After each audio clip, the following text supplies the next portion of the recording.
Yambrigne, une localité située dans la préfecture de Mali, en Guinée, possède une histoire riche et complexe, marquée par des influences coloniales, des luttes pour l'éducation et des défis infrastructurels.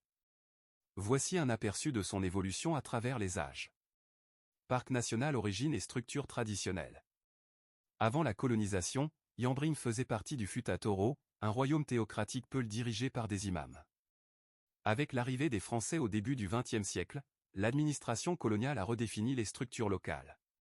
En 1909, le cercle de Yambrigne a été créé, et le chef de canton était Tierno Mamadou Selou Kansagel. Livre l'éducation, un phare de progrès. L'éducation a été au cœur du développement de Yambrigne. La première école a été fondée en 1932 avec 47 élèves. Au fil des décennies, l'établissement a prospéré, formant des personnalités influentes telles que Mustapha Goumba Diallo, premier de la Guinée au CEPE en 1939. Voies ferrées, défis infrastructurels et mobilité.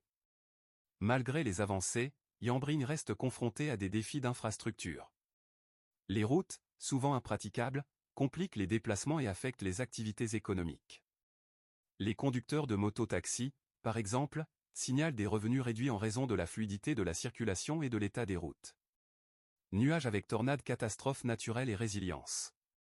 En 2020, une violente tornade a frappé la commune rurale de Yambrigne, causant des dégâts matériels importants.